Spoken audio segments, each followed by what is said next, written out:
Want to speak real Hindi from your first lesson? Sign up for your free lifetime account at HindiPod101.com. So, you decided to learn a new language. At first, the idea seemed exciting.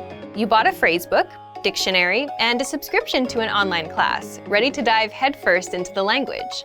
For the first day or two, all was well. You gained ground quickly, learning a few basic phrases and words. A week before, learning that language was just a dream, but now you're actually doing it. Then, the third and fourth day roll around. The excitement is wearing off. You encouraged yourself to continue, and another week or two goes by, but with a lot less progress. Suddenly, learning a new language doesn't fill you with excitement anymore. Now it feels more like dread.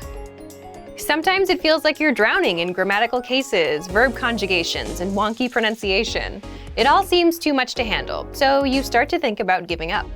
But we encourage you not to give up. Learning a foreign language is difficult. We won't pretend like it isn't. But that doesn't mean you can't do it. Sometimes you just need to take a step back, reevaluate your approach, and come back to the language with a different perspective. In this video, we'll look at 4 tips for when learning a new language feels overwhelming. Number 1. Set aside a designated study time.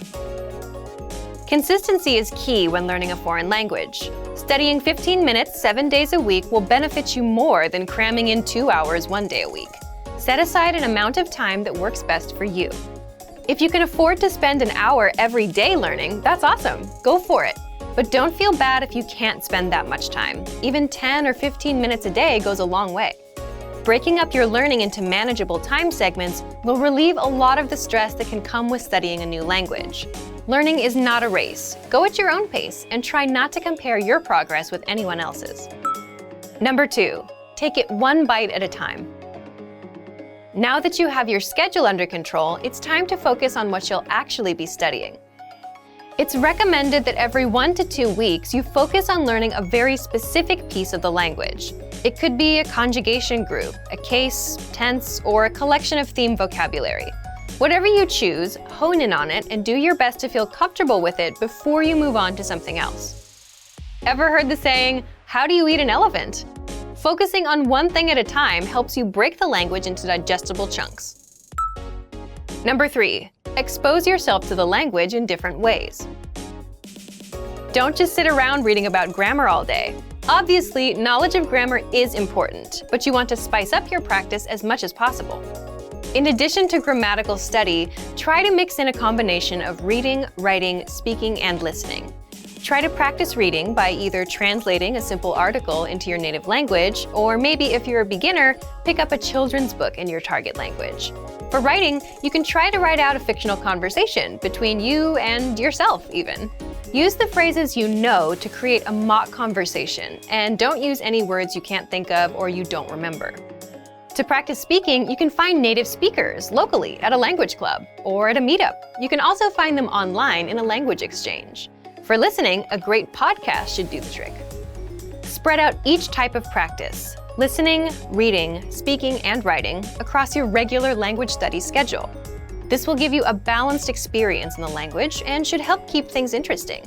This method also works well when you use it to focus on a single aspect of the language like we talked about above. Number 4, set mini goals, not just big ones. If your only language learning goal is to be fluent, you're likely setting yourself up for disappointment. While speaking fluently can be your ultimate goal, it shouldn't be your only one. Try to set mini goals, month by month and week by week. It could be something simple. Learn 20 new verbs, practice a new case, or speak with 3 native speakers.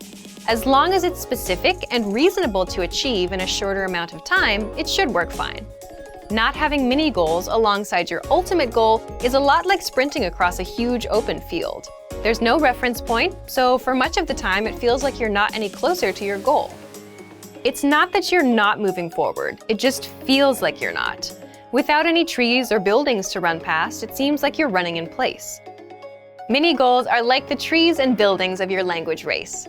They help you see that you're moving forward and give you a sense of accomplishment. The desire for perfection can get in the way of your progress. Don't freak out when you struggle to speak or make a mistake.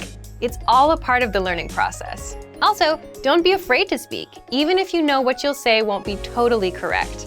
It's better to do your best to communicate in the language and get it wrong than to never try at all. Learning a new language isn't always easy. In fact, oftentimes it's very hard. Don't let that discourage you, though. Use these tips to help keep you focused yet unstressed in your language learning. A little perseverance will go a long way. Before long, you'll be speaking better than you may have thought was possible. And for even more help learning a new language without getting overwhelmed, check out our complete language learning program. Sign up for your free lifetime account by clicking on the link in the description.